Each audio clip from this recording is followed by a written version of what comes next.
Welcome our BSc class 11th students. आज हमने आपकी जो एग्जाम में एक्सट्रैक्ट आते हैं और उसमें से आपके 4 क्वेश्चंस पूछे जाते हैं, उनके मोस्ट इंपॉर्टेंट एक्सट्रैक्ट का कलेक्शन किया है।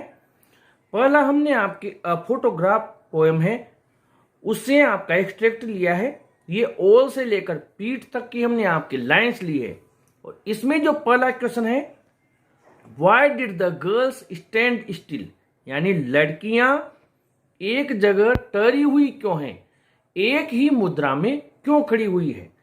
इसका आंसर हमने बनाया है, the girls stood still to get themselves photographed, यानी कि लड़कियां अपना फोटो खिंचवाने के लिए टरी हुई है एक जगह पर। Question number 2, the girls stood still to smile through their hair, why through their hair, यानी लड़कियां अपने बालों में से होकर देख रही हैं, यानी उनके चेहरे के सामने बाल आए हुए हैं। ऐसा क्यों है? इसका आंसर है, the girls stood still to smile through their hair because a breeze was blowing at that moment. लड़कियां उनके बालों में से होकर देख रही हैं क्योंकि उस समय हवा चल रही थी और उस हवा ने उनके चेहरे के सामने बालों को बिखेर दिया, विच स्कैटर्ड देयर हेयर और देयर फेस, यानी उनके चेहरे के सामने बाल आ गए, इसलिए वो बालों में से होकर देख रही हैं फोटोग्राफर की तरफ।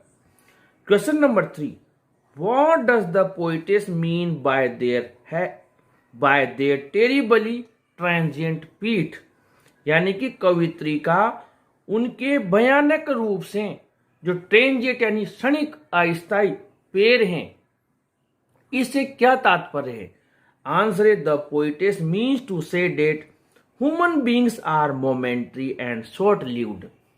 कवित्री के कहने का तात्पर्य है कि मानव का जीवन मोमेंटरी है, क्षणिक है, एंड शॉर्ट लिव्ड, कम समय का है। Whereas the sea is permanent and remains unchanged, जबकि जो समुद्र है, सागर है, वो परमानेंट है, स्थायी है और कभी उसमें कोई चेंज नहीं होता है। क्वेश्चन नंबर 4 है, how did her mother look in the photograph, यानी उसकी माँ फोटोग्राफ में कैसी नजर आ रही है। और आंसर है, her mother had a beautiful face, उसकी माँ का चेहरा बहुत सुंदर है। She was very pretty before the birth of the poetess, कवित्री के जन्म के पहले वो बहुत सुंदर थी। अगला हमने आपके the voice of the rain से एक्सट्रैक्ट लिया है। आई डिसेंड से लेकर ब्यूटिफाई इट तक का स्टेंजा लिया है। इसका पहला क्वेश्चन है, who does I here refer to, यहाँ आई किसके लिए आया है? और आंसर है, the word I here refers to rain, यहाँ बरसात के लिए आया है। Question number 2, what does the rain do when she descends to the earth, जब बरसात यहाँ पृथ्वी की तरफ नीचे आती है तब वो क्या करती है? इसका आंसर है, when the rain descends to the earth she bathes the drops tiny particles layers of dust and the seeds lying hidden in them। जब बरसात पृथ्वी पर नीचे आती है तो वो अकाल को धो देती है, छोटे छोटे जो कण होते हैं और धूल की परतें और उनके अंदर छिपे हुए जो बीज होते हैं उन सबको भिगो देती है। ऐसा क्वेश्चन नंबर 2 का आंसर है।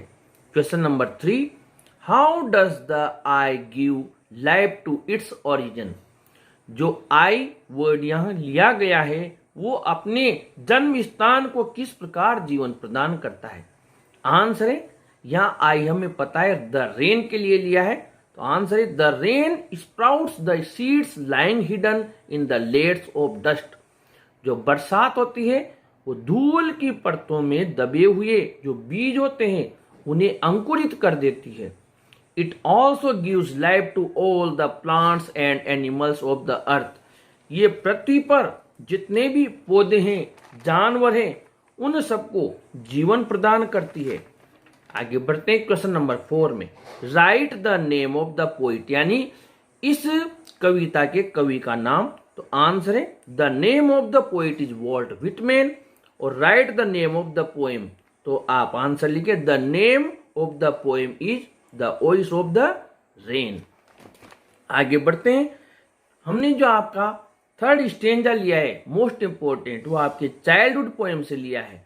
और स्टेंजा स्टार्ट है वेयर डिड से लेकर ऑल आई नो तक। Question number 1, where does the poet think his childhood has gone. कवि के अनुसार उसका बचपन कहाँ चला गया? और इसका आंसर है the poet thinks that his childhood has gone to some forgotten place. कवि के अनुसार उसका बचपन किसी विस्मृत भूले हुए स्थान पर चला गया। Question number 2, where can childhood be found. बचपन को कहां पर पाया जा सकता है? आंसर है according to the poet childhood can be found hidden in an infant's face. यानी कि जो बचपन है वो एक शिशु के चेहरे में कहीं जाकर छिप गया है। Question number 3, what message does the poet want to give.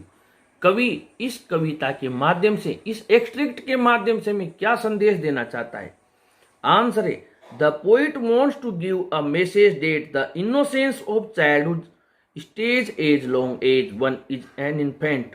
कवि हमें यह संदेश देना चाहता है कि जो बचपन की जो इनोसेंस होती है, जो इनोसेंस यानी जो बचपन का भोलापन है, वो तब तक रहता है जब तक कि एक व्यक्ति इन्फेंट होता है, एक शिशु होता है। As one grows in years, जैसे ही वो वर्षों में उम्र में बड़ा होता है, the innocence also starts to disappear. तो जो बचपन की जो भोलापन है वो भी गायब होने लग जाता है। क्वेश्चन नंबर 4 है about what the poet is talking in the extract. कवि इस उद्धरण में किस बारे में बातचीत कर रहा है? आंसर है the poet is talking about his lost childhood. कवि अपने खोए हुए बचपन के बारे में बातचीत कर रहा है। He thinks it has gone to some forgotten place. उसके अनुसार ये किसी विस्मृत स्थान पर जा चुका है। जो हमने आपके फोर्थ मोस्ट इंपोर्टेंट एक्सट्रैक्ट लिया है एग्जाम के हिसाब से, वो फादर टू सन आपकी पोएम से लिया है। क्वेश्चन आपकी जो बनाए हमने, ये एक्सट्रैक्ट है द सीड से लेकर कैन नॉट शेयर तक। पहला क्वेश्चन है what does the word seed signify. Seed word किस बात का यहाँ पर प्रतीक है? मैं क्या बात बता रहा है, किस बात का प्रतीक है? आंसर है the word seed refers to all the hard work the father did to bring up his son before he became a grown up person. जो वर्ड सीड लिया है वो ये बता रहा है कि एक पिता के द्वारा कितना हार्ड वर्क किया गया, कितना कठोर परिश्रम किया गया उसके बेटे को पालने के लिए। जब वो बड़ा नहीं हुआ उसके पहले उसे पालने के लिए कितना परिश्रम किया गया। Question number 2, why do they speak like strangers. वे दोनों अजनबियों की तरह क्यों बात करते हैं? वे दोनों कौन? पिता और पुत्र। तो इसका आंसर है the father and the son speak like strangers because there is no sympathy और अंडरस्टैंडिंग बिटवीन देम। पिता और पुत्र दोनों अजनबियों की तरह बात करते हैं क्योंकि उनमें एक दूसरे के प्रति कोई दया करुणा भावना नहीं है, उनमें कोई समझ नहीं है। Question number 3, what can the father not share with his सन। उसके पिता अपने बेटे के साथ में किस बात को शेयर नहीं कर सकते? कौन सी चीज है जिसे वो बांट नहीं सकते? आंसर है the son has got his own likings and dislikings. पुत्र ने अपनी पसंद और नापसंद स्वयं की बना ली है। The father can not share all these with his son. इन बातों को पिता उसके साथ बांट नहीं सकते हैं। Question number 4, what does the poet mean by built to my design. Built to my design से कवि का क्या तात्पर्य है? आंसर है the father try to make his son a copy of himself. पिता ने अपने पुत्र को अपनी कॉपी बनाना चाहा, यानी जैसे वे थे वैसे ही वो अपने पुत्र को बनाना चाहते थे। He wanted his son to follow him in everything. वो चाहते थे कि उनका बेटा, उनका पुत्र भी हर बात में उनका अनुसरण करे, उसी रास्ते को अपनाए, लेकिन ऐसा नहीं हो पाया। फ्रेंड्स, आप लोगों से अगले पार्ट में फिर मोस्ट इम्पोर्टेंट क्वेश्चंस के साथ मुलाकात होगी। आप अपनी क्वेरीज कमेंट बॉक्स में ज़रूर लिखें और आपको वीडियो कैसा लगा आप ये बात भी अपने कमेंट बॉक्स में लिखें। इस वीडियो को ज़रूर लाइक शेयर करें और अपने चैनल को भी सब्सक्राइब करें। Thank you.